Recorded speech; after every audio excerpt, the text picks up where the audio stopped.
Samantala, aabot na sa 42 million pesos ang halaga ng nasabat na smuggled na bigas ang ibibigay ng Bureau of Customs sa mga programa ng pamahalaan.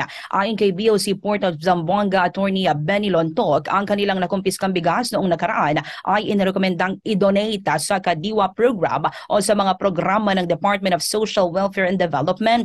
Sinabi pa ni Lontok at nainaprubahan na ang nasabing donasyon ni na Customs Commissioner Bienvenido Rubio at Finance Secretary Benjamin Jokno. Matatanda ang nasamsama sa isang bodega sa Zamboanga City ang nasa lagpas sa 42,000 na sako ng smuggled na bigas na sinasabing hindi dumaan sa inspeksyon at walang sapat na dokumento.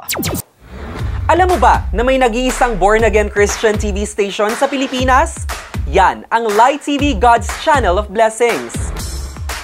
Bukod pa dyan, meron ding born-again Christian radio station sa bansa na mapakikinggan sa Calabarzon, ang DZJV 1458.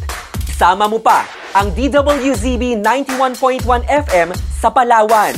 Ang mga istasyon na yan, nagsani puwersa para mabuo ang Light TV Radio na nagpo-produce ng mga programa na paalala sa atin na hindi lang tayo Kristiyano tuwing Sabado at Linggo, kundi pati na rin mula Lunes hanggang Biyernes. Simulan natin ang bawat araw ng may pag-asa sa pamamagitan ng Word of God.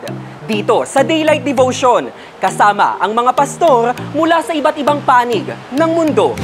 Kahit busy ang schedule, maging updated sa mga balitang dapat niyong malaman sa Newslight, kung saan walang fake news, hindi puro bad news, at palaging may good news. Kung may time ka naman at gusto mo ng programa na hihimay sa mga isyong panlipunan na may gabay ng Biblia, subaybayan ang Bango na Pilipinas. May special segment din ito na Free Legal Assistance with Pau tuwing Huwebes na tumutulong sa mga nangangailangang Pilipino sa kanilang mga problemang legal.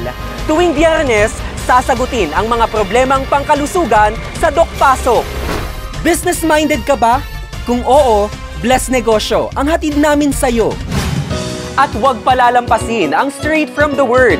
Sasagutin ang mga pinaka-di pinag-uusapang katanungan tungkol sa buhay Kristiyano, mapatungkol sa church, pamilya, kaibigan, relasyon, at career.